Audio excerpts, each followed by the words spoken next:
Remember when they say family is the safest place in the world? That's a lie. The biggest lie I've ever heard.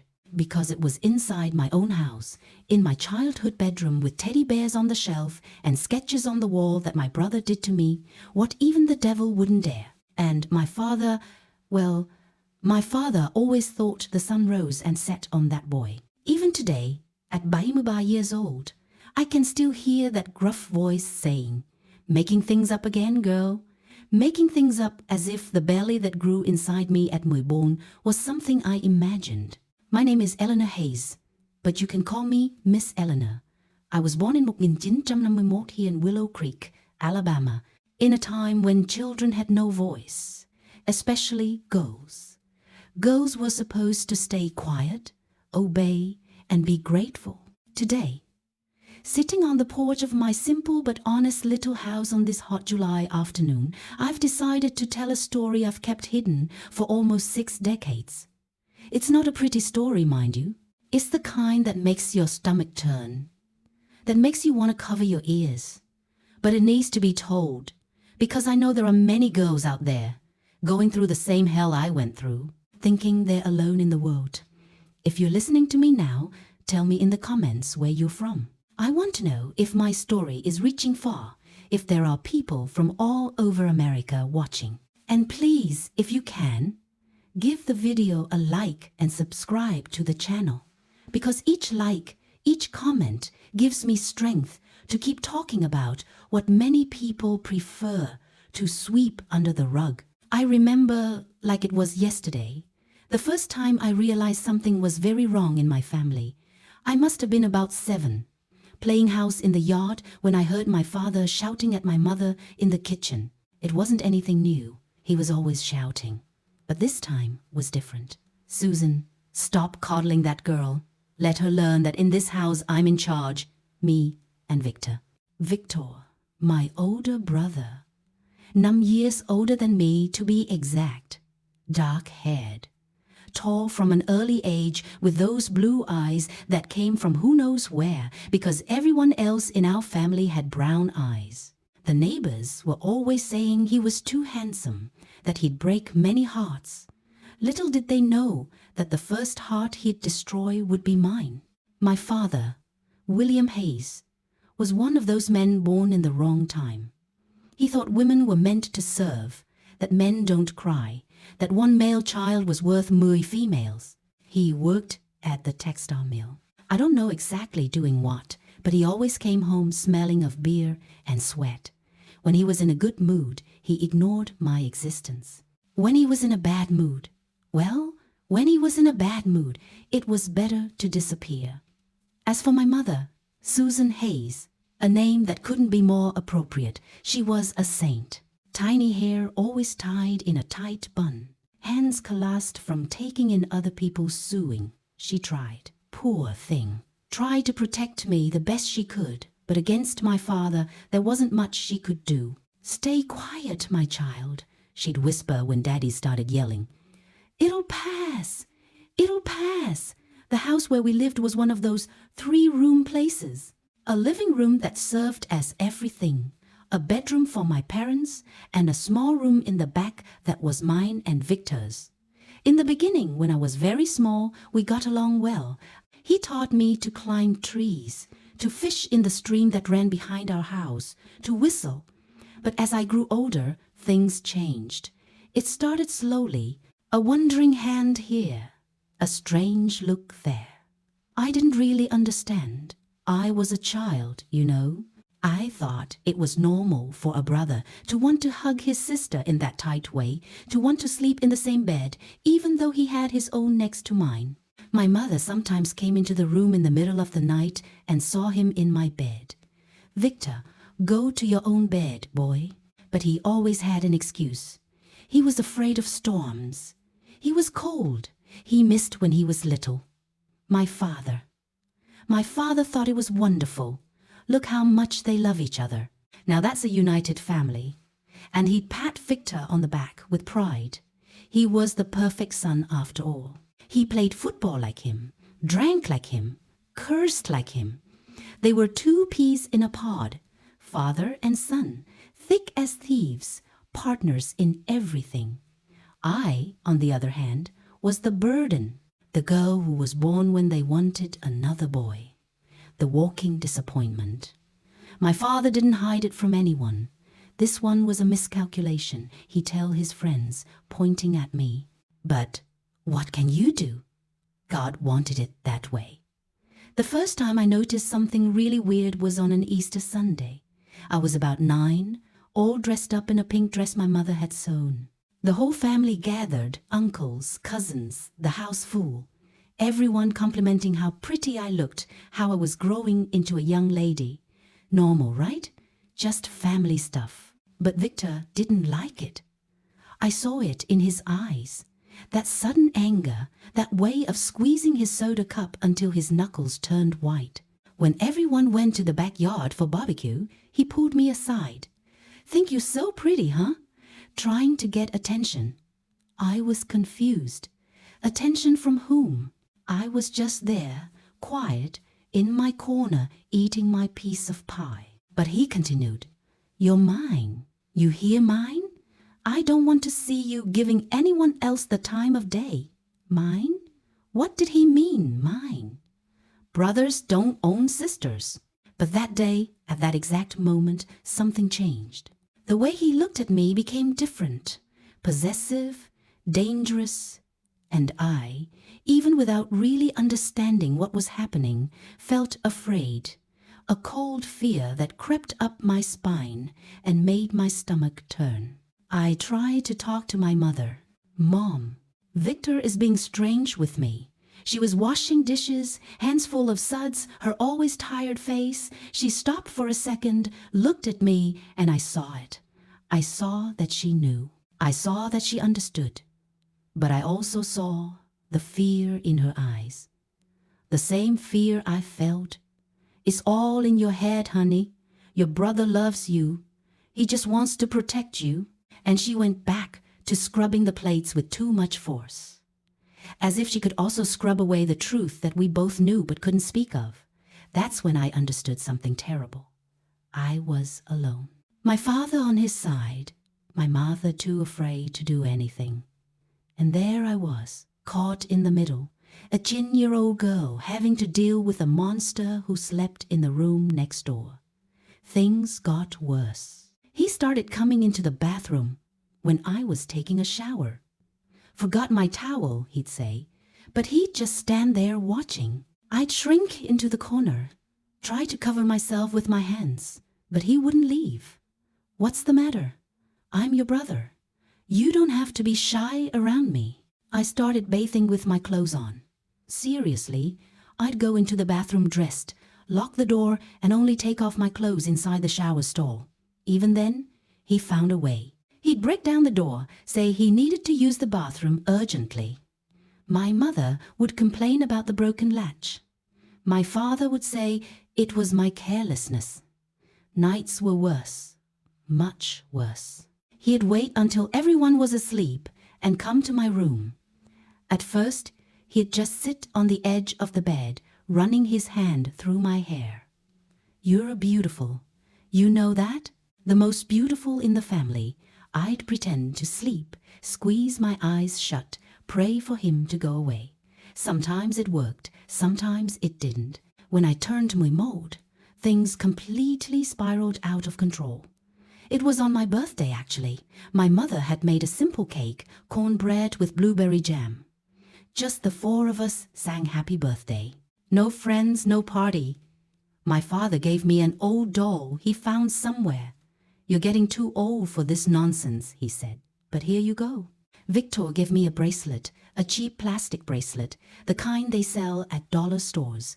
But he made a big ceremony of it for my beautiful little sister, and he hugged me in front of everyone. A hug that lasted too long, held too tight. I felt his hand sliding down my back, stopping where it shouldn't. I looked at my mother in desperation. She looked away. That night he came to my room again, but this time it was different. This time he didn't just watch. "You're a young lady now," he whispered in my ear. "Time to learn some things." I was shaking so hard the bed moved. I tried to scream, but he covered my mouth. Be quiet. If you scream, I'll tell Dad you've been fooling around with Tim from the corner store. You know what he'll do to you. I knew. Of course I knew. I'd seen him beat my mother for much less. Once she smiled at the mailman and got beaten for a week. Imagine what he'd do to me if he thought I was offering myself to the neighborhood boys, as he used to say. So I stayed quiet. I bit the pillow and stayed quiet while my brother did things that even today I have trouble putting into words. It hurt. It hurt so much I thought I would die. But the physical pain was nothing compared to the pain in my soul. To know that this was happening and nobody would help me. The next day, I could barely walk. My mother noticed, of course. "What's wrong, Eleanor? Why are you limping?" I made up that I had fallen. She didn't ask anything else, but when Victor wasn't looking, she put some ointment on my wounds. Her hands trembled, silent tears streaming down her face, but she didn't say anything. She never did. From that night on, it became routine, 2-3 times a week, sometimes more. He'd wait until everyone was asleep and come. I learned to detach myself. It's amazing how the mind can escape the body when it needs to. I'd imagine I was flying, that I was a free bird in the sky, that I was anywhere but there in that bed with that weight on top of me. My father continued to think Victor was the greatest. The two would go out to the bar together, come back drunk, singing, "This is my son." He'd shout for the whole neighborhood to hear. A real man, not like that boring girl Eleanor. I was visibly withering. I stopped eating properly, stopped talking. At school, the teachers would ask if everything was okay at home. I'd nod, yes. What was I going to say? Who would believe me? Victor was everyone's favorite. Handsome, polite, helpful. He helped old ladies with their groceries, played ball with the neighborhood kids. The perfect son. No one imagined the monster he was when the doors closed. There was a day I almost told everything. It was to Mrs. Thompson, the neighbor. She was different from the others. No husband, lived alone, worked outside the home. The other women talked about her behind her back. Said she was a spinster, that she wasn't respectable, but she was always kind to me. "Eleanor, honey, you're not well," she said one day, finding me crying behind the church. "What's happening?" I opened my mouth to speak. The words were there on the tip of my tongue. My brother, he does things. But then I remembered my father, what he was capable of doing. Not just to me, but to my mother, to anyone who got involved. And I shut up. "It's nothing, Mrs. Thompson. I'm just sad because I fought with a friend." She didn't believe me. I could see it in her eyes, but she didn't push. Years later, when everything had already happened, she sought me out. "I knew, Eleanor. I knew and I did nothing. Forgive me." I forgave her. Of course. What could she have done? In those days, nobody talked about these things. It was a family secret, a forbidden subject, a shame carried in silence. When I turned Muiba, my body started to change. Breasts growing, hips widening. The period that came and scared me because no one had ever explained anything to me. My mother gave me some old rags and said, "Now you're a young lady. Be careful." Careful of what? I was already taking every precaution in the world, and it didn't help at all. Victor got even worse with the changes in my body. It was as if I had become an even more valuable trophy. The nightly visits increased. Sometimes he wouldn't even wait for everyone to sleep. He'd corner me in the bathroom, in the pantry, in any dark corner of the house. "You're getting hot," he'd say. Soon the boys would start sniffing around. "But you're mine, remember? Mine?" I was an object, a thing, his private property, stamped and registered, and the worst part is that everyone seemed to agree with this. My father was always saying, "Victor's the one who will choose who you marry. He knows the boys in town, knows who's decent, Susan." Little did he know that the only man who had touched me was his own son. The last straw came on a December afternoon. It was hellishly hot, the kind that leaves everyone irritable. My father had gone to work. My mother had gone to mend clothes at the neighbor's. I was alone at home, not alone with him. Come here, Eleanor. Let's take advantage of being alone.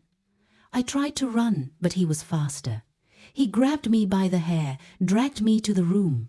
This time I fought. For the first time in all those years, I fought. I scratched, bit, kicked. But he was stronger. He always was stronger. Think you're tough now, huh? I'll have to teach you a lesson. The lesson hurt more than all the other times combined. When it was over, I was bleeding a lot. He looked at the blood on the sheet and shrugged. Clean that up before Mom gets home. But I didn't clean it. I couldn't even get up. I lay there in that red puddle, wishing to die, wanting to disappear, evaporate, cease to exist. That's how my mother found me. Her scream still echoes in my ears. A scream of horror, of pain, of guilt. She knew. Of course she knew. She always knew. My God, my child, my God. She hugged me, rocked me, like when I was a baby. Forgive your mother. Forgive me. That day something in her broke. Or maybe it got fixed. I don't know. I just know that she picked me up, took me to the bathroom, washed me carefully. Then she made a bundle with our clothes. We're leaving, she said. Where to, Mom? I don't know. But we have to get out of here. But we didn't leave. When we were at the door, bags in hand, my father arrived, drunk as always. He saw the scene, understood immediately. What nonsense is this? My mother tried to explain. She stuttered, cried, begged, showed the blood, the bruises. My father listened to everything in silence. Then he looked at Victor, who had appeared behind him. Is this true? 20, son? Victor shrugged. Eleanor's making things up, Dad. You know how women are. Must be jealous because I got a girlfriend, and my father believed him or pretended to believe or simply didn't care. He slapped my mother so hard. She fell. Stop protecting this. Want to run away? Run. But the girl stays. Someone has to cook and clean in this house. My mother looked at me.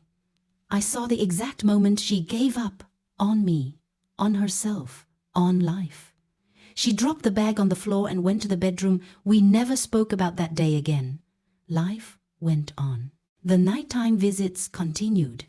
My body continued to be invaded. My soul continued to die little by little, but something had changed.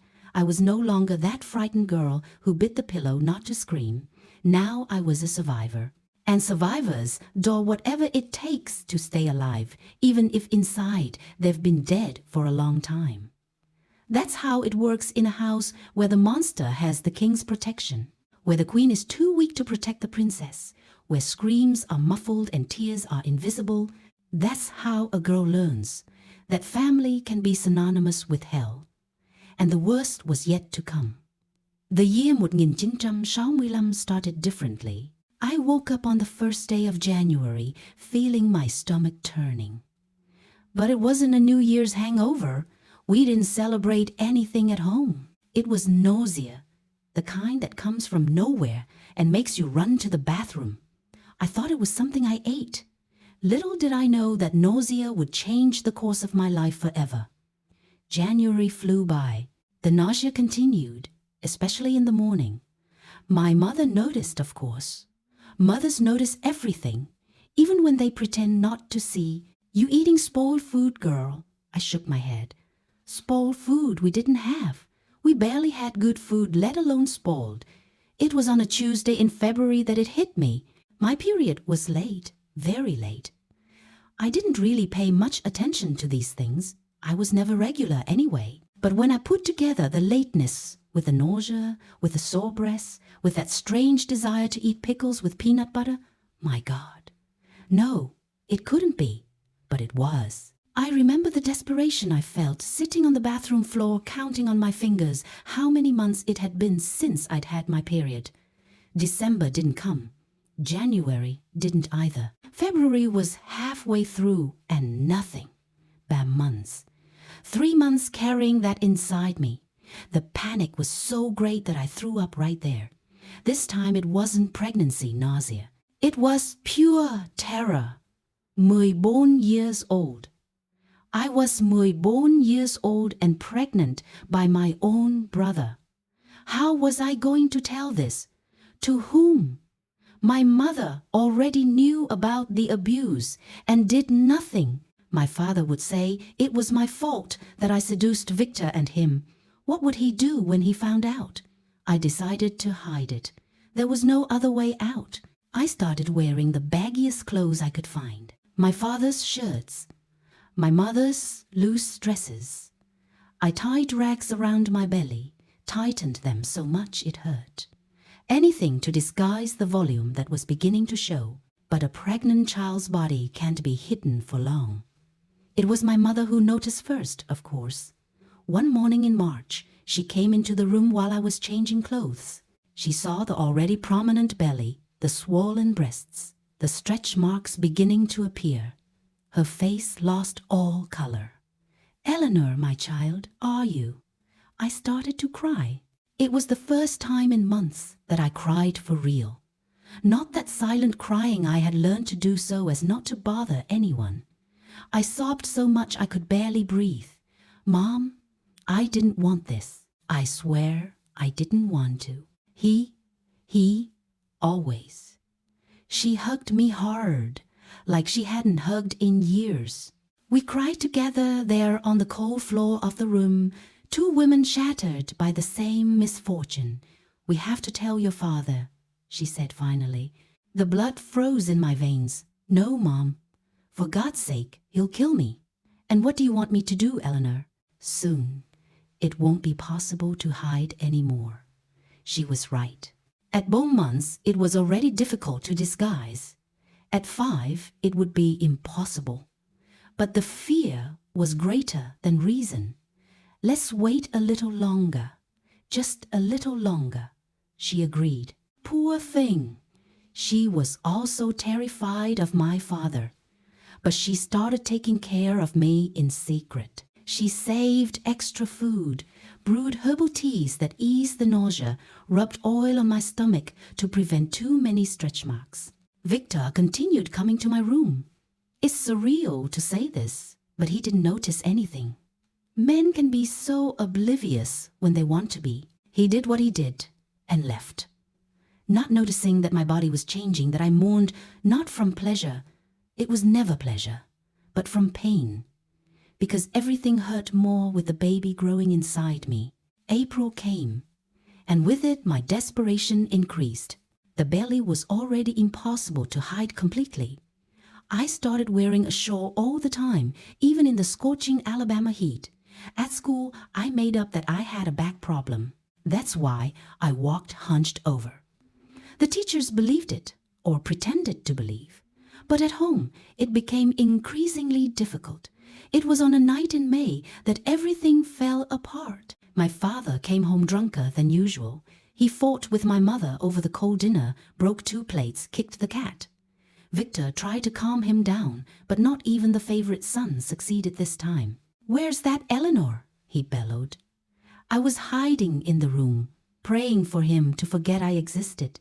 But that day I wasn't lucky. He kicked down the door. He saw me huddled in a corner, trying to cover my belly with a shawl. He took 2 steps in my direction and stopped. His eyes went from my face to my stomach, back to my face, down again. "Take that rag off, Dad." I take that rag off. With trembling hands, I took off the shawl. I stood there, the 5-month belly clearly visible under the thin dress. The silence was worse than any shout. He turned red, purple, eyes bulging from their sockets. When he finally spoke, his voice came out low, dangerous. "Whose is it?" I opened my mouth, but no sound came out. Whose is it? How was I going to answer that? I'm asking whose child this is. "William, calm down." My mother tried to intervene. He slapped her without even looking. "Shut up." He turned his attention back to me. I knew it. Always knew you were no good. Who was it? The corner store boy, the mill's helper. How many were there? You. The words cut me deeper than a knife. At my born years old, pregnant by my brother, and that's what my father saw in me. Dad? It wasn't. I didn't call me Dad. He spat the words. I'm not the father of a... That's when Victor came into the room. He saw the scene, understood immediately, but instead of fear or guilt, what I saw on his face was anger. What's going on here? Your sister. My father pointed at me as if I were a disgusting animal. Is pregnant. Victor looked at me. Our eyes met for a second. In that second, he knew I was going to speak. He saw it on my face, and he decided to act first. I knew it, he said calmly. I saw her with Jake from the gas station several times. I tried to tell you, but you wouldn't believe me. Jake, the gas station attendant, a 16-year-old boy who barely looked at me, but just the mention of the name was enough for my father to explode completely. That son of a, I'll kill him. And he went out the door, staggering, drunk, but determined. Victor went after him, not to stop him, but to make sure the story would stick. I was left alone with my mother. She looked at me with a mixture of pity and despair. Why didn't you tell the truth? Would it have helped? I replied, too tired to cry. Do you think he would have believed it? She didn't answer. We both knew the answer. What happened next was an even worse hell. My father went after Jake, made a huge scandal. The boy's family was terrified, swore he had never touched me. And it was true. But my father had already spread all over town that the gas station attendant had abused the innocence of his daughter. In 2 weeks, Jake's family moved away from town. They fled from the shame, the threats, the gossip. An innocent boy paid for my brother's crime. And me? I officially became the family's shame. The lost one. The one who had dishonored the Hayes name.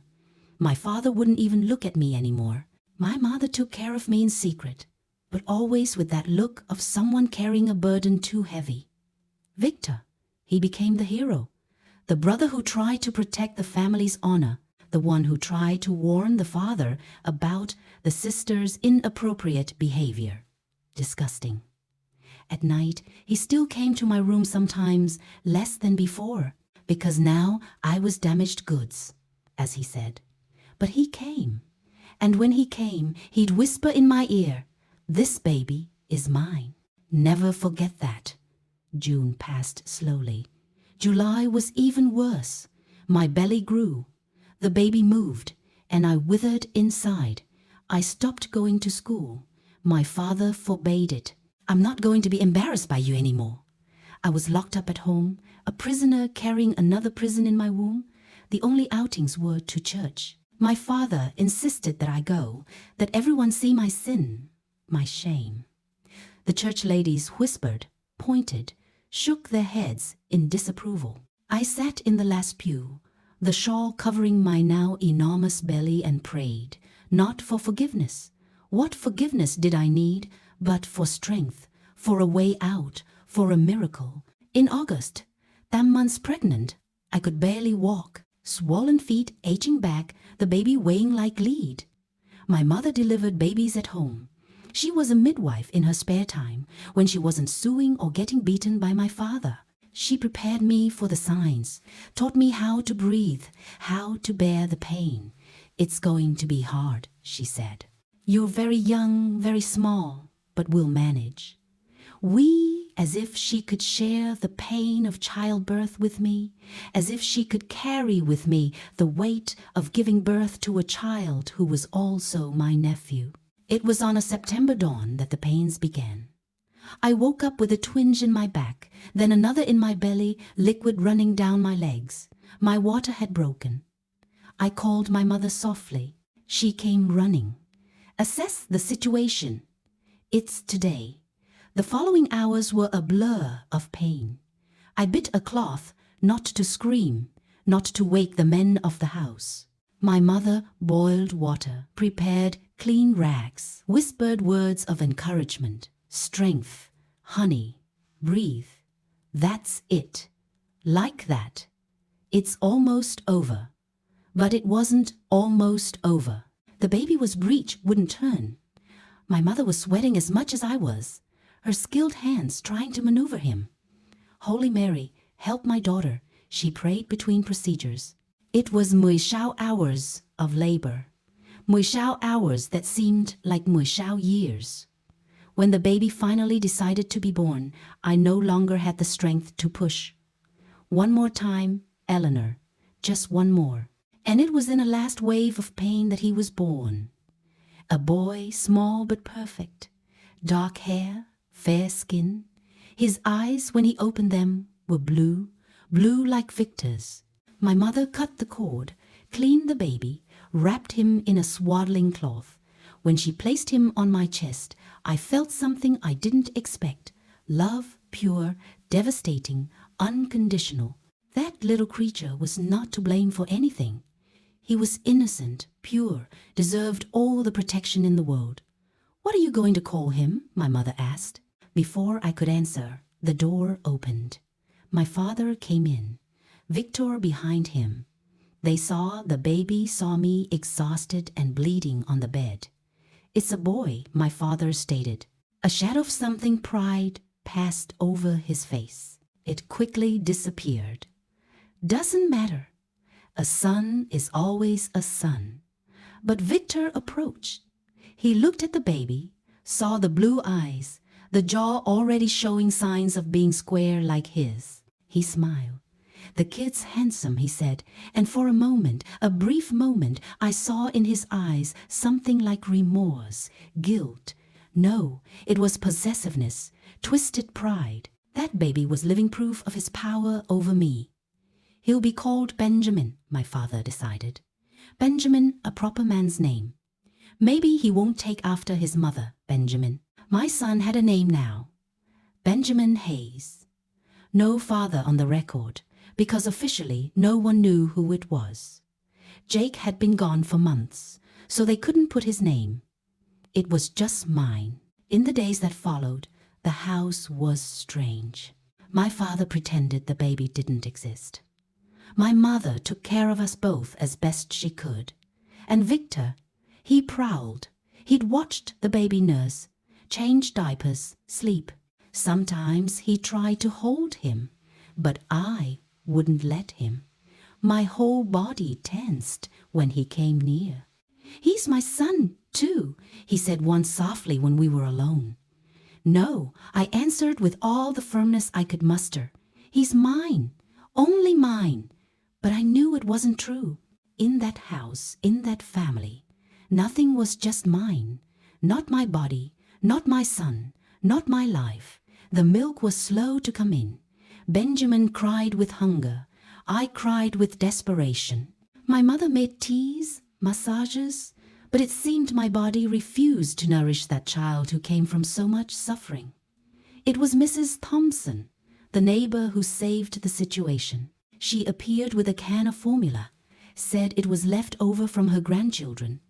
A lie, of course. She had bought it, but she presented it in a way that my father couldn't refuse without seeming worse than he already was. "Accept it, William. It's for the child. He's not to blame for anything." And so Benjamin survived his first months. Formula donated by the neighbor, clothes that mysteriously appeared at the door. A blanket here, a pacifier there. The town knew, everyone knew, and some few tried to help as they could. But the situation at home only got worse. My father drank more, hit more.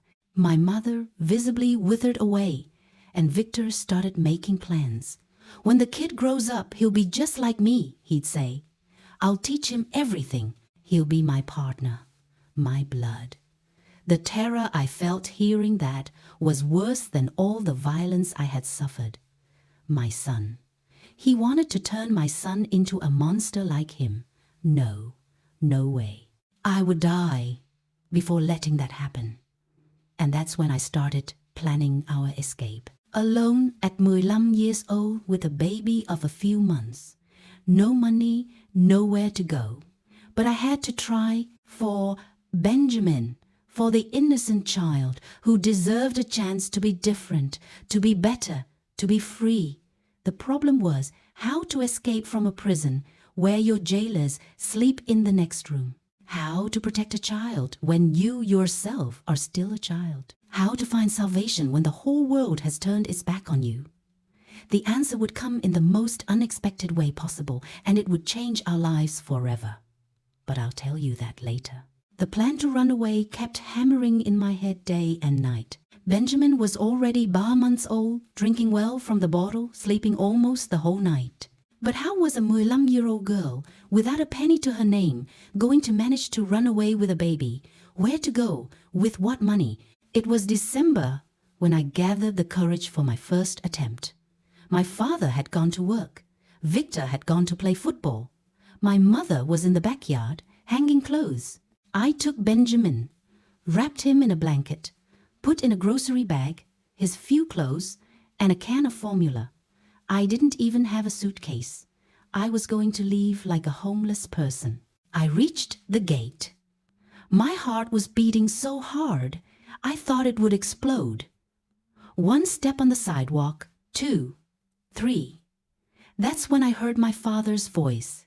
"Where do you think you're going?" He hadn't gone to work. He was hiding, waiting, as if he knew I would try. I turned slowly. Benjamin pressed against my chest. I was taking the baby for some fresh air. The slap came before I finished the sentence. I fell sitting on the sidewalk, protecting Benjamin with my body. He started to scream, frightened, lying. "Thought you were going to run away with the bastard." He dragged me back to the house by my hair, locked the door, took the key.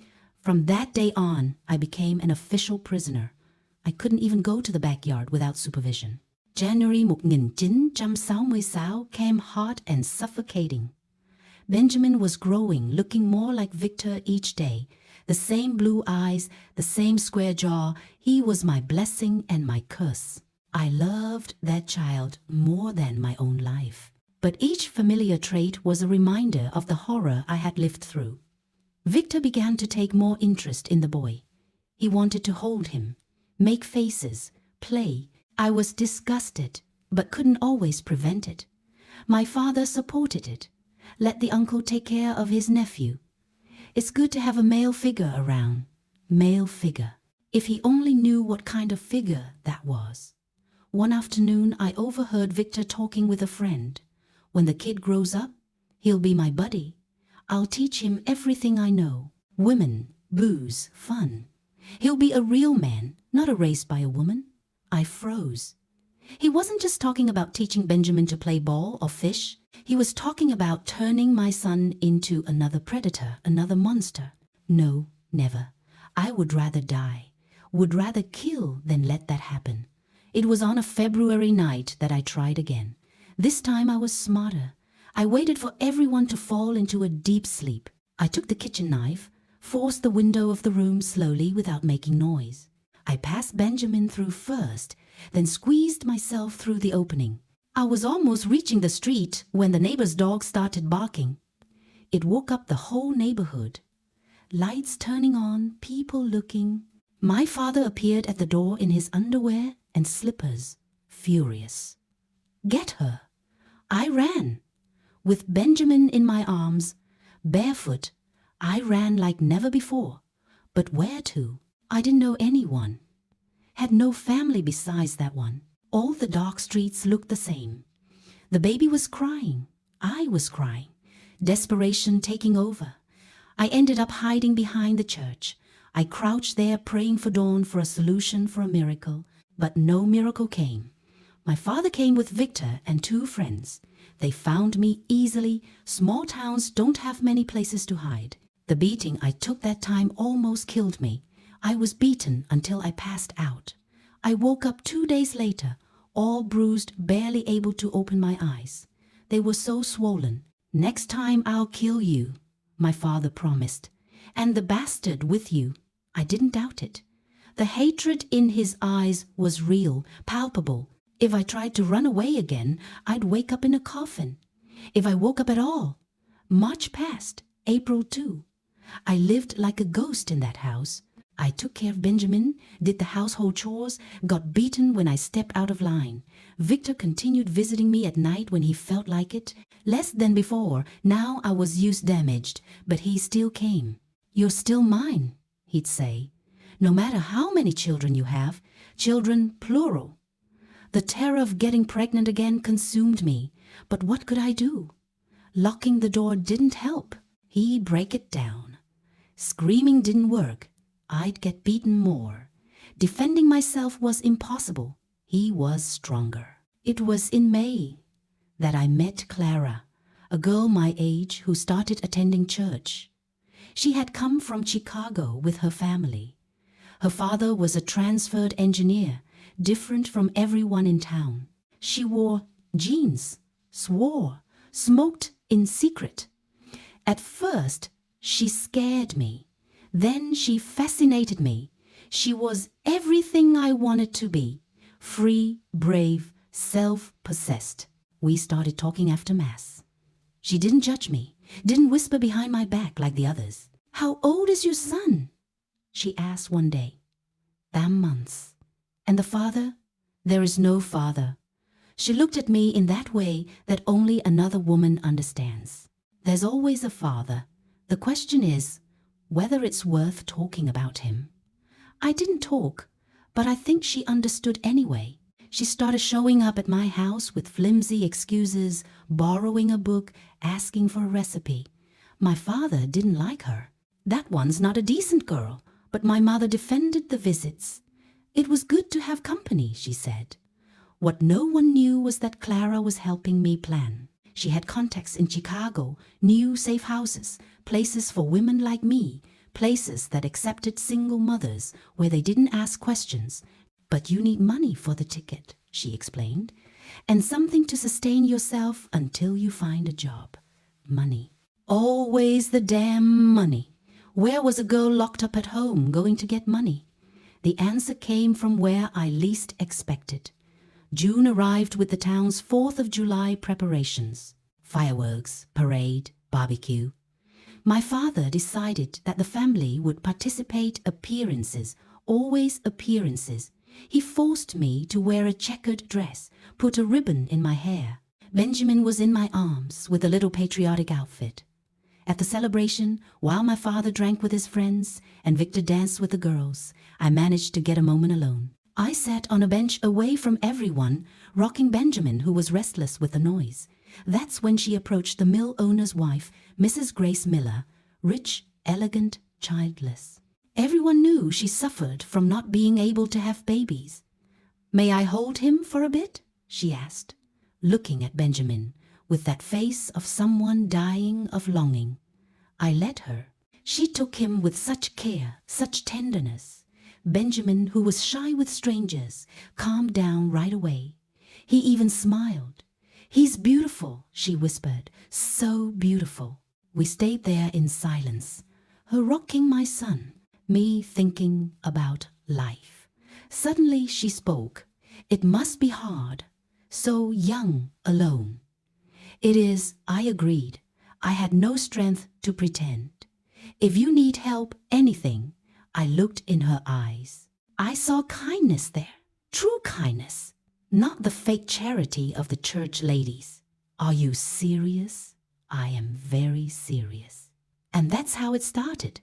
Mrs. Miller began to help me in secret. She'd send care packages, clothes for Benjamin, sometimes money, always discreet, always through third parties. My father thought it was charity from the church. With the money she gave, I started saving for my escape fund. I hid the bills in the lining of the mattress, among the diapers, in any corner I thought was safe. Penny by penny, bill by bill, July flew by. Benjamin was already crawling, babbling his first words. Mama was the first. I cried so much when he said it. It was proof that despite everything, I was a mother, a real mother, not just the girl who gave birth. August brought another frustrated attempt. This time, I didn't even get to leave the house. Victor caught me packing the bag at night. "Going on a trip, sis." He asked with that cynical smile. Benjamin has a fever. I was going to take him to the clinic. Liar! He approached, cornered me against the wall. You know what happens to liars. His hand on my neck, squeezing, not hard enough to kill, just to remind me that he could, if you try to run away again, it won't be Dad who kills you. It'll be me and the bastard. Well, we can always make another one, right? The threat to Benjamin was what broke me. I could endure anything, but not losing my son. I put away the bag, dismantled the plan for now. September came, and with it Benjamin's first birthday. I made a simple cake with what flour I had. We sang happy birthday softly. My father didn't like fussing. The boy clapped his hands, smeared his face with frosting. For a moment, a brief moment, we were just a mother and son celebrating life. But reality returned quickly. That night, Victor drank too much. He came into my room staggering, reeking of beer. It's been a year today, he said, looking at Benjamin, sleeping in the makeshift crib. A year since my son was born. He's not your son. He laughed, an ugly laugh without humor. No. Look at him closely. The eyes, the jaw, he's the spitting image of me. Get out of my room, your room. More laughter. Nothing here is yours. Not the room, not the sun. You're mine. Forgot. He grabbed me. I tried to fight, but he was strong, was drunk, violent. Benjamin woke up with a commotion, started crying. Shut him up, Victor growled. I broke free, ran to the crib. I rocked Benjamin, desperate to calm him. Behind me, I felt Victor approaching. Good to see you two together. Mother and son, my family, his family, bile rose in my throat. I held Benjamin tighter, as if I could protect him with my body. One day, Victor continued, voice slurred with alcohol. One day, I'll tell him who his real father is, and then the three of us will be a real family. That was the last straw. There, at that moment, with my son in my arms and that monster at my back, I made a decision. I was going to run away, even if it cost my life. But I was going to get Benjamin out of there, was going to save him from that hell. What I didn't know was that the opportunity was closer than I imagined, and it would come in the most tragic way possible. October started differently. My father was strange, quieter, drinking less. At first, I thought it was just in my head, but my mother noticed too. William's acting odd. She commented one day, washing dishes. He's tired. No appetite. It was true. The man who had always been a bull, strong and brutish, seemed to be withering, yellowish skin, sunken eyes. But nobody said anything. In our house, showing concern was a sign of weakness. It was on an October morning that everything changed. I woke up to screams coming from my parents' room. I ran there with Benjamin in my arms. My father was lying on the floor, convulsing, foam coming from his mouth, his whole body rigid. My mother kneeling beside him, trying to hold him. "Call for help," she shouted. Victor appeared, frightened. For the first time in my life, I saw real fear in his eyes. He ran to call the pharmacist. He was the closest thing to a doctor we had back then. But it didn't help. By the time Mr. Evans arrived with his medicine bag, my father had stopped foaming, stopped moving, stopped breathing. Heart attack. The pharmacist diagnosed. Massive. Nothing could be done. Dead. My father was dead. The man who terrorized me my whole life, who allowed all the abuse, who called me and dead there on the bedroom floor in pajamas and slippers. I should feel something. Sadness. Relief. Anything. But I only felt emptiness. A huge emptiness, as if a weight I had been carrying for years had suddenly disappeared, and I didn't know how to walk without it. The wake was that same afternoon in a small, hot town. You can't wait. The house filled with people, relatives I'd never seen, friends from the bar, colleagues from the mill, all lamenting, all pretending that William Hayes had been a good man. He was strict but fair, they'd say. He took care of his family, an honest worker. Lies, but lies that everyone preferred to believe.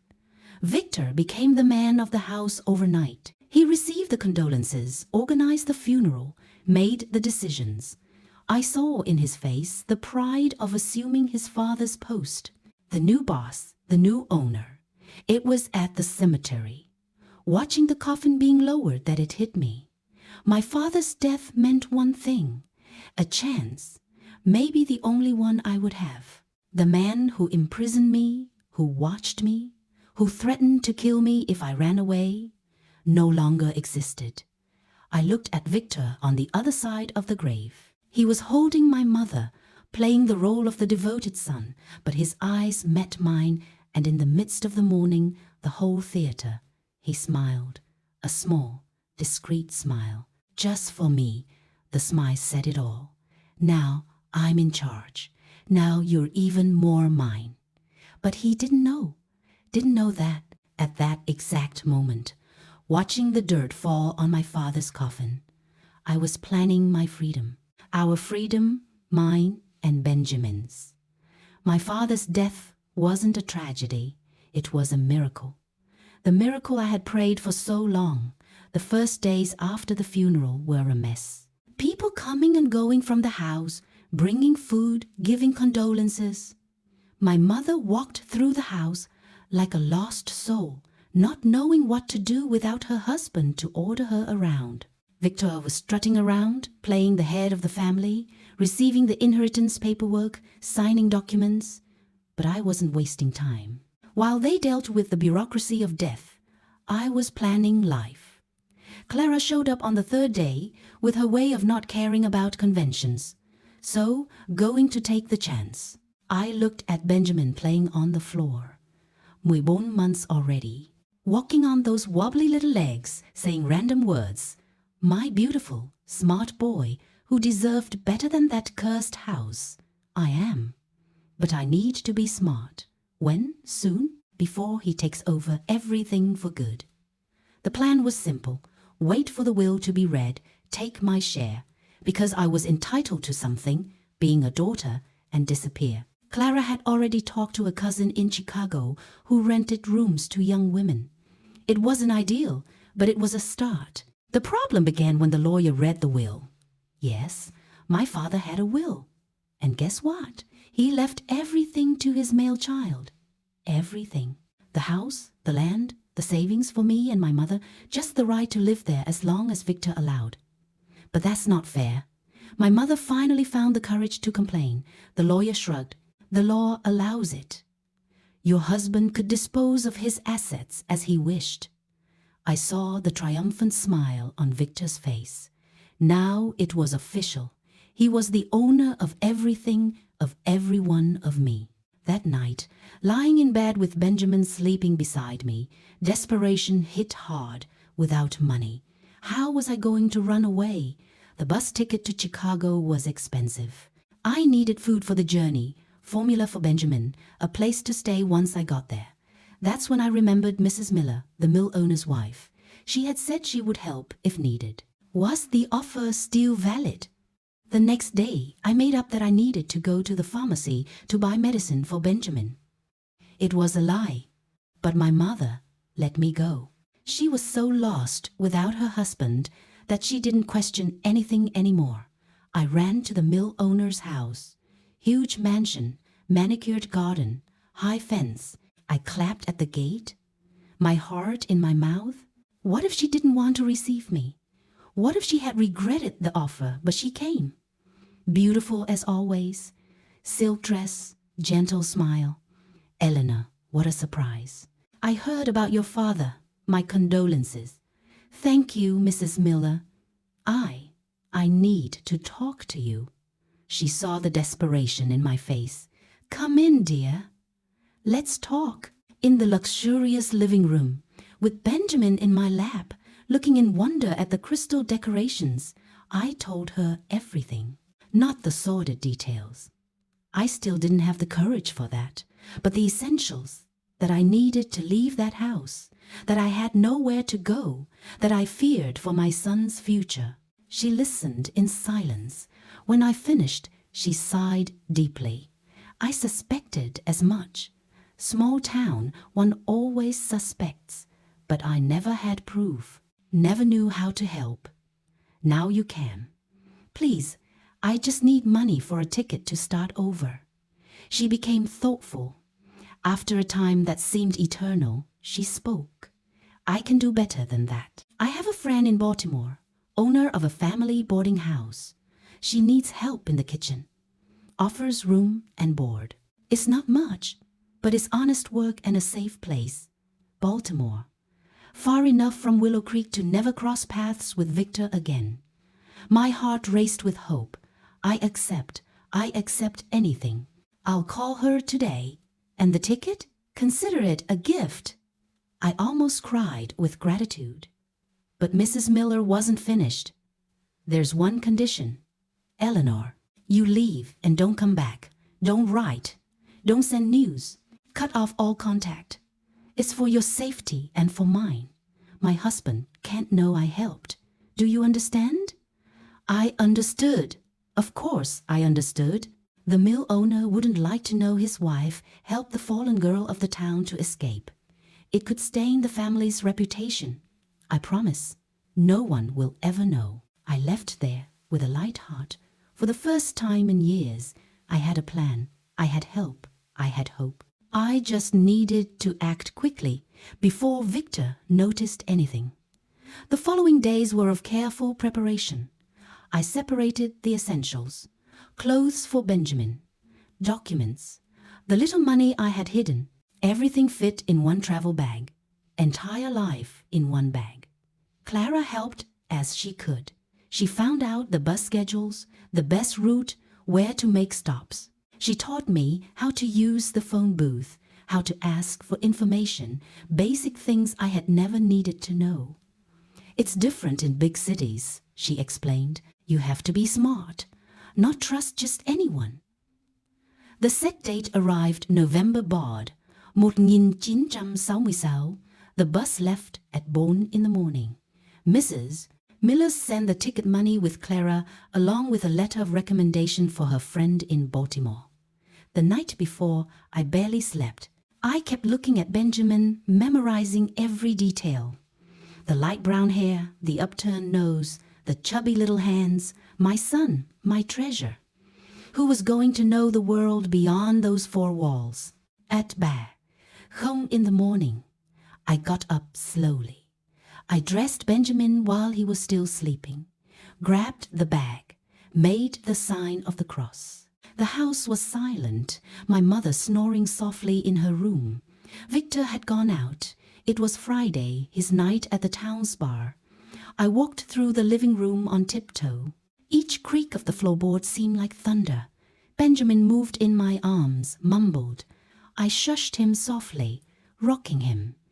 I was almost at the door when I heard, "Really leaving?" I froze.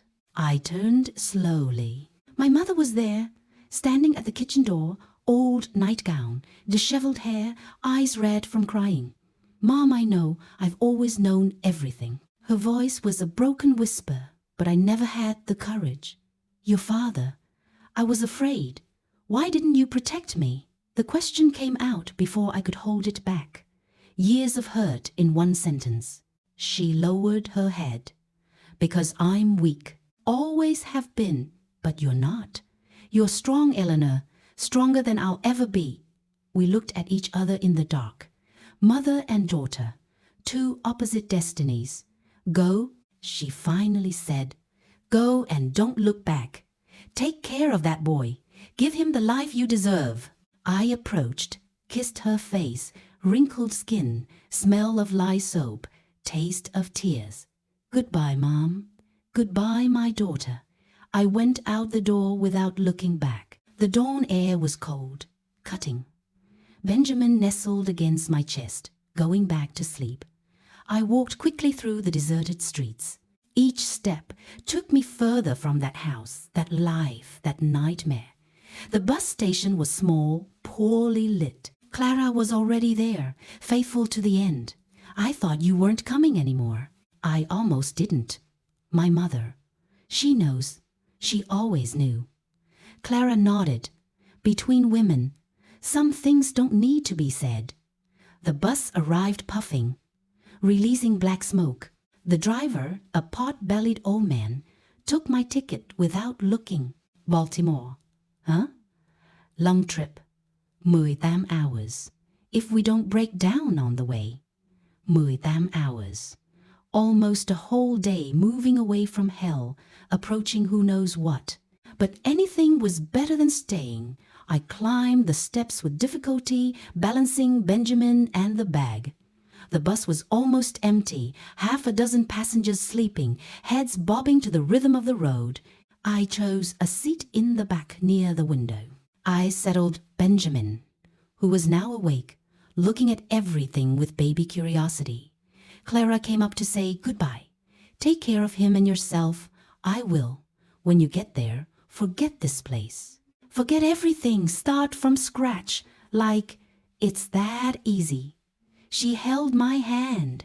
It's not easy, but it's necessary. You deserve to be happy, Eleanor. Both of you do. The driver honked. Let's go. I've got a schedule to keep. Clara ran down. She waved from the sidewalk as the bus started.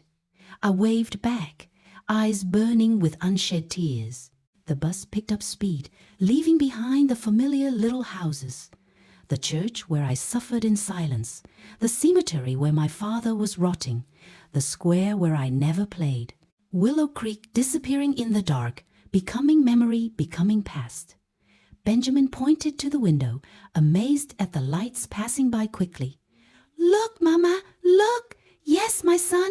We're leaving far, far away. He clapped his hands, happy with the adventure.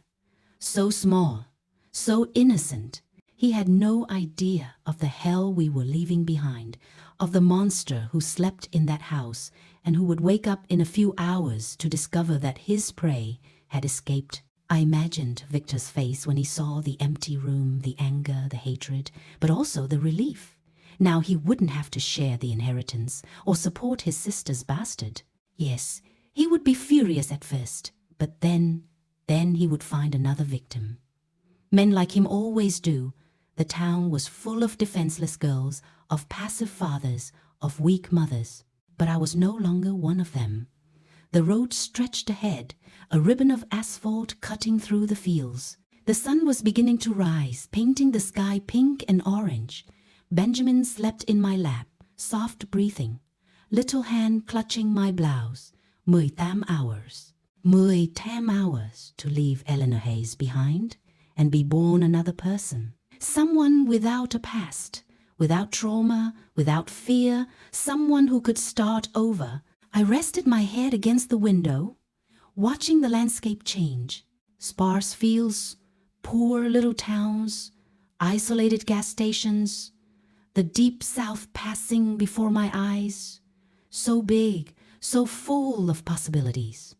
In Baltimore, nobody knew me, nobody knew my story. I could make up anything.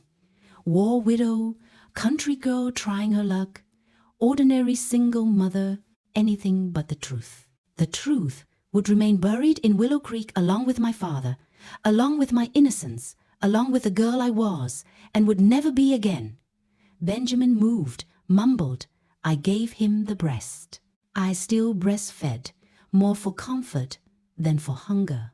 He sucked eagerly, blue eyes looking at me with absolute trust, blue like his father's. But that didn't matter anymore.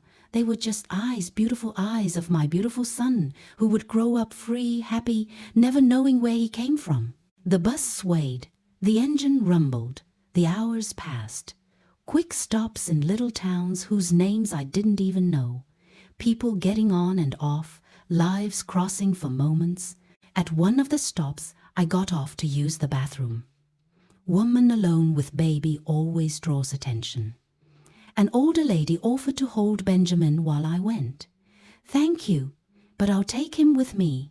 Never, never again would I leave him alone with strangers. Never again would I blindly trust. I had learned in the worst way that danger lives where you least expect it. Back on the bus, I ate the lunch that Clara had prepared. Sandwich, a banana, water in a little bottle. Simple food, but with a taste of freedom. The afternoon fell. The night came. Benjamin slept most of the journey, waking only to nurse or when the bus shook too much. I didn't sleep. I couldn't. Each mile was a victory. Each town passed a relief. Finally, it was almost midnight when the driver announced, "Next stop, Baltimore bus station. Those getting off, get your stuff ready." Baltimore! We had arrived. I looked out the window and saw the lights of the city. Large blocks of concrete illuminated wide streets. A completely different world from what I knew. I took a deep breath. The new life began now, without looking back, as Clara said, without fear, as my mother never managed, just Benjamin and me against the world. The bus stopped.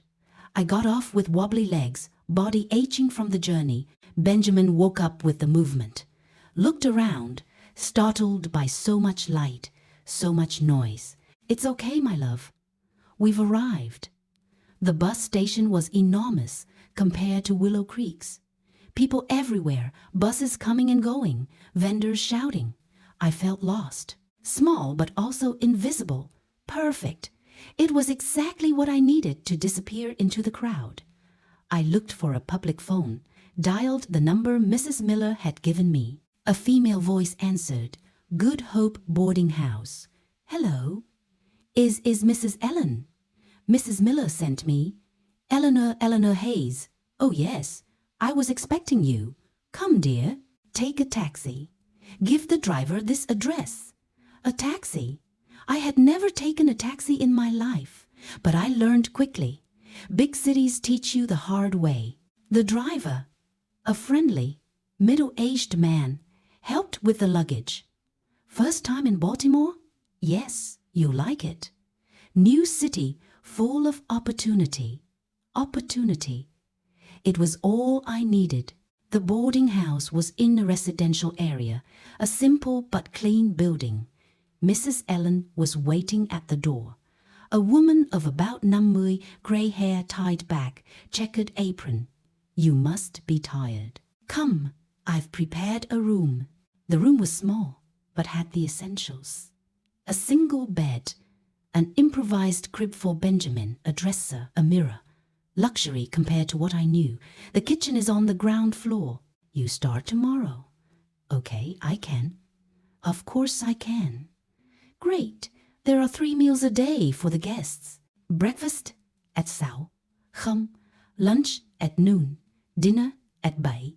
Payment is weekly, plus room and board." I nodded to everything. I would work whatever was necessary. That first night in Baltimore, lying in the strange bed with Benjamin sleeping peacefully in the crib beside me, I finally allowed myself to cry.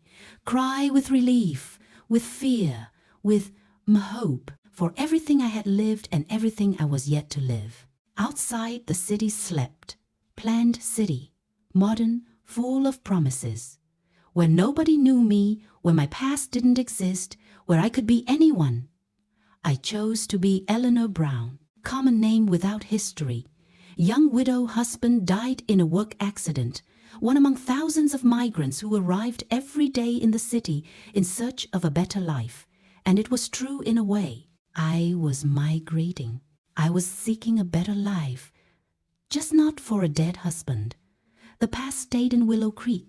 The future began there, in that cramped little room, in that strange city with my son in my arms and freedom within reach.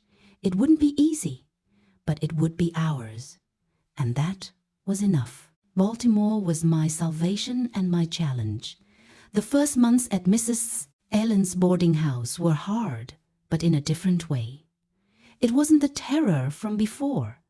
It was the hardness of honest work, of the heavy routine, but one that was free. I'd wake up at numb in the morning, leave Benjamin sleeping. Mrs. Ellen took care of him while I worked, and go to the kitchen. Breakfast for 15 guests was no joke. Toast, fried eggs, freshly brewed coffee. Then I'd clean everything, prepare lunch, beans, rice, meat, clean again, prepare dinner. In between, I'd run to nurse Benjamin, change diapers, give him attention. But you know what? It was good. It was exhausting. It was sweaty. But it was mine. Nobody touched me without permission. Nobody invaded my room. Nobody called me. I was just Eleanor, the cook, the quiet but hard-working young woman. Benjamin grew strong. At 1.5 years, he was already running around the boarding house, playing with the guests. He was the joy of the place. Mrs. Ellen melted for him. The chambermaids fought to play with him. For the first time, my son had a family. Odd, improvised, but a family. 1967 flew by. I saved every penny.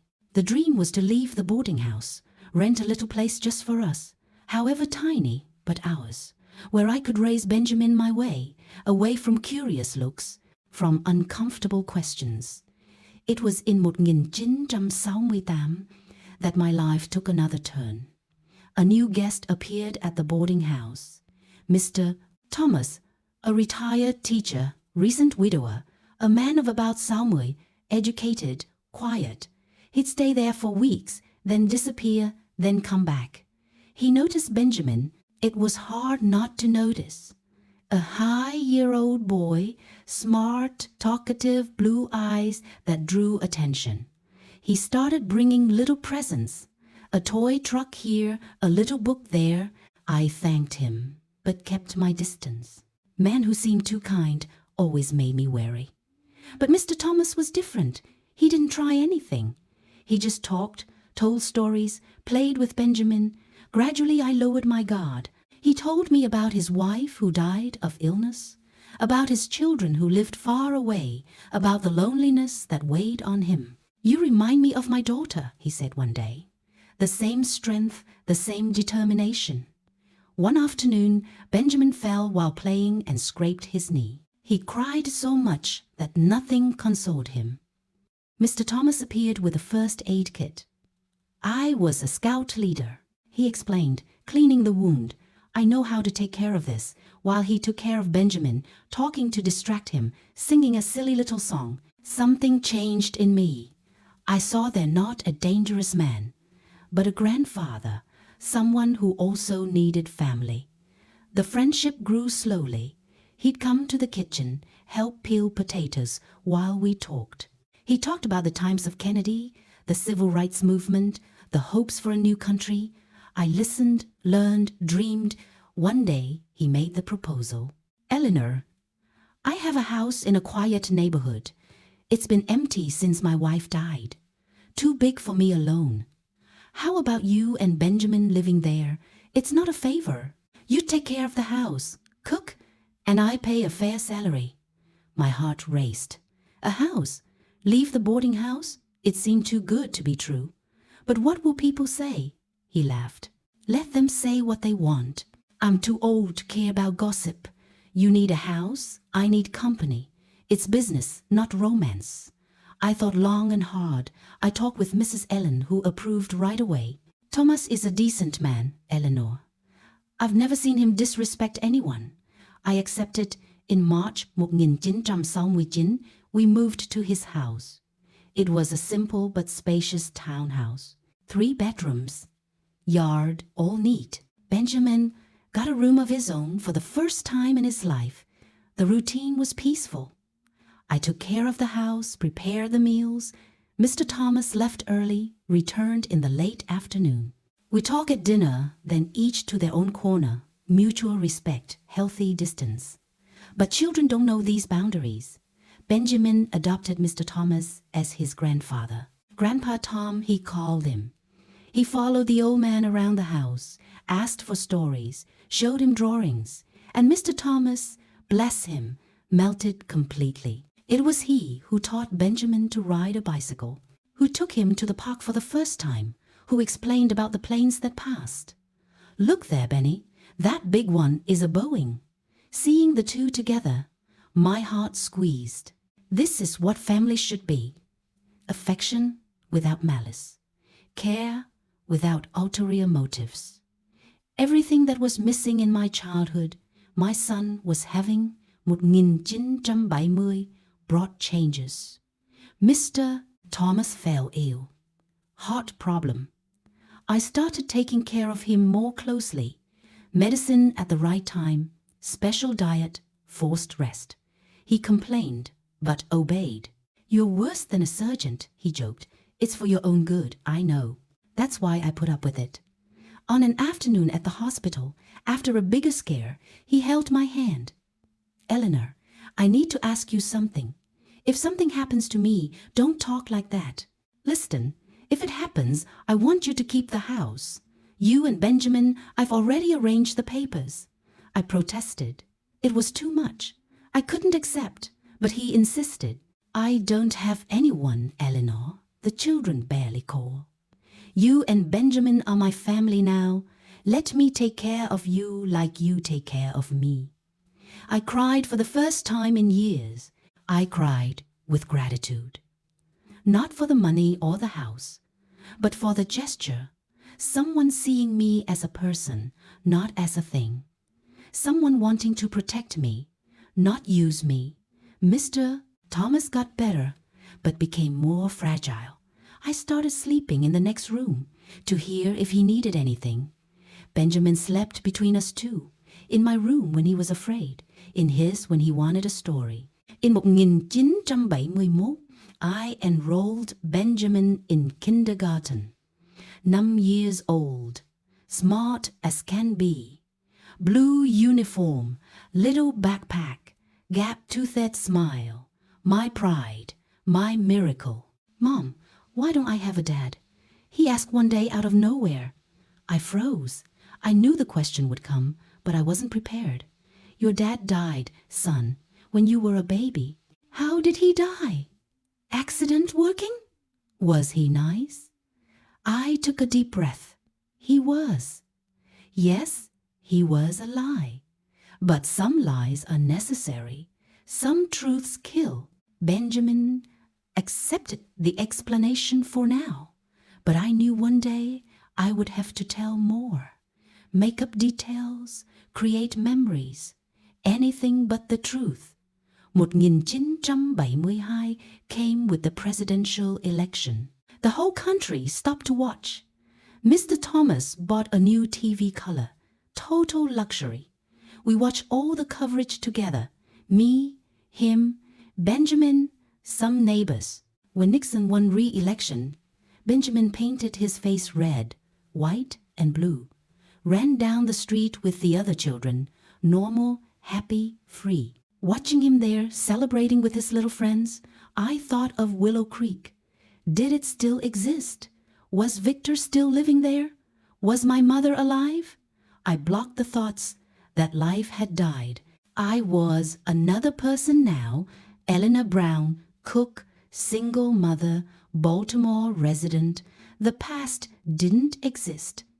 But sometimes in the sleepless dawn, it came back in nightmares where Victor found me, where he took Benjamin from me, where everything started again. I'd wake up in a cold sweat, run to Benjamin's room, check if he was there, safe, sleeping peacefully. In 1973, Benjamin turned 7. Mr. Thomas organized a party, cake, balloons, kids from the whole street. I took photos with the camera he had given me as a gift, frozen moments of unlikely happiness. That year, something changed between me and Mr. Thomas. It wasn't romance. Neither I wanted it, nor did he try. It was something deeper, complicity. Real family built day by day in mutual care, in affection without demands. He got worse in the winter. Hospitalization after hospitalization, I divided myself between hospital and home, between caring for him and for Benjamin. Neighbors helped, teachers understood, a support network I never had before. One night at the hospital, he was too weak to speak loudly, whispered, "Eleanor, you were the daughter I always wanted to have. Benjamin, the grandson I never met. Thank you, I replied, holding his hand. For everything he died in September, peaceful, sleeping as he deserved. The funeral was simple. His children showed up, 2 men in suits with unfriendly faces. They questioned everything. Who I was, what I was doing there, why their father left the house to me. I'm his housekeeper, I explained. A housekeeper who lives in the house, who inherits everything. The insinuation was clear. They thought I was a lover, a gold digger, a con artist. I let them talk. I didn't owe explanations to anyone. The lawyer resolved everything. The papers were in order. Mr. Thomas' wishes registered. The house was legally mine and Benjamin's. The sons left grumbling, promising to contest. They never appeared again. 1974 began differently. For the first time in my life, I had something of my own. A house, stability, a future. Benjamin was growing healthy, studious. I found a job at a diner nearby. I needed to work, earn our living. But the nights were difficult. Without Mr. Thomas. The house seemed too big, too empty. Benjamin missed his surrogate grandfather. I missed the company. That's when I met Mrs. Harlan, the neighbor next door. Tough Baltimore lady, community organizer. She saw my distress, offered help. "Girl, you're carrying something heavy. I can see it in your eyes. Want to talk?" I refused at first. Then, on a night of insomnia, I knocked on her door. We drank coffee, talked. I didn't tell everything. I never told everything.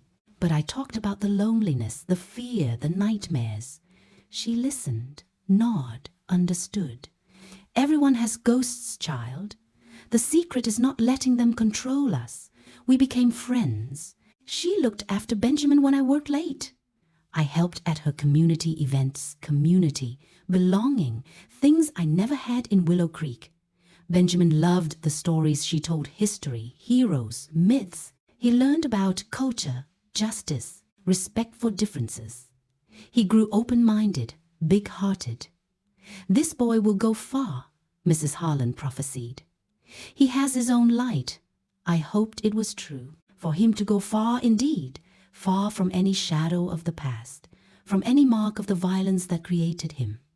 In 1975, Benjamin turned gin, preteen questioner, curious about everything. The questions about his father returned, more elaborate. What kind of work did he do? Construction. He helped build Baltimore. Why aren't there any photos of him? We lost everything in a move. How did you two meet? Each question a new lie. Each lie another brick in the wall that protected him from the truth. I started writing.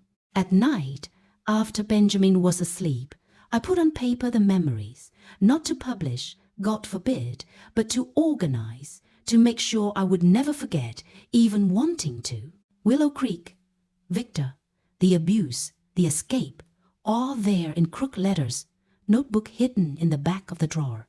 One day, I thought, when I die, someone will find it, will read it, will understand, but not Benjamin, never Benjamin. 1976 brought adolescence for real, voice changing, pimples on the face, interest in girls, normal, healthy, everything adolescent should be. But the eyes, those damn blue eyes. Each year that passed, more like Victor's.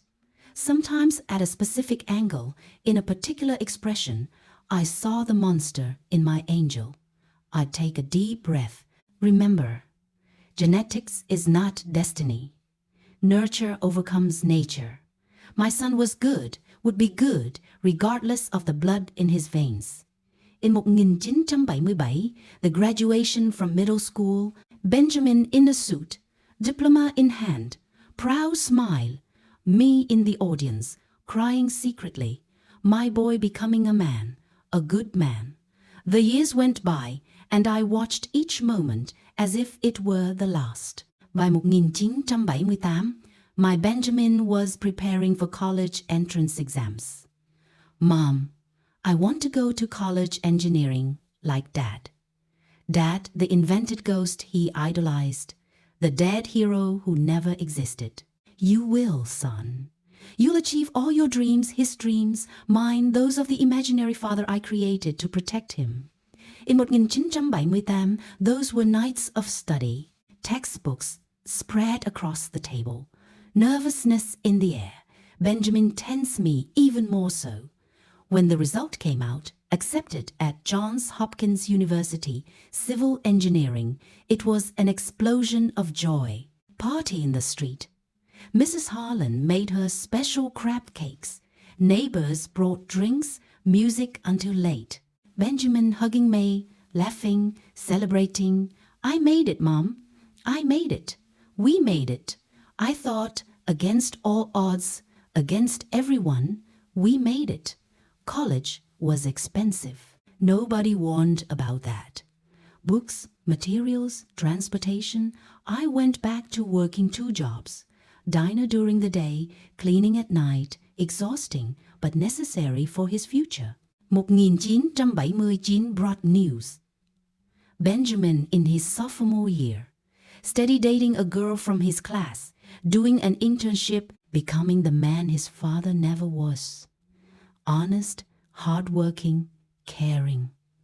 One day, he came home with his girlfriend, Sophia, classmate. Decent girl, studious, pretty, traditional Baltimore family. Mom, this is the woman of my life. I smiled. He was 19 and already knew young love, but true love. 1980 was the year of graduation. My son, the engineer, tears of pride, exploding chest. Him on stage receiving the diploma, looking for my face in the crowd. Graduation party. Sophia's family present. Doctor, father, professor, mother, nurse, siblings. Fine people. Educated. Treating me well despite everything. The single mother, the housekeeper, the one without a last name. Mrs. Brown, you raised a wonderful man. He was born good, I replied. Lie, truth, both things. Born of violence but chose love. A miracle I cultivated with blood, sweat and silence. 1981 arrived with a wedding. Full church veil and wreath. Wedding march. Benjamin in a suit, Sophia in white, me as maid of honor, the groom's only family. Where are your relatives, Mrs. Brown? They asked. I don't have any. All dead. Another half-truth. Dead to me at least. The priest talked about union, family, Christian love. I thought of Willow Creek, of the forced marriage, of the terror disguised as sacrament. I compared it with this. 2 young people choosing each other, loving each other, respecting each other. The difference between hell and heaven. 1982 was blessed. First grandchild, girl. Emma Rose, beautiful, healthy, crier. Benjamin, silly with fatherhood. Sophia, radiant. Me, a grandmother at 91. I held that little creature in my arms.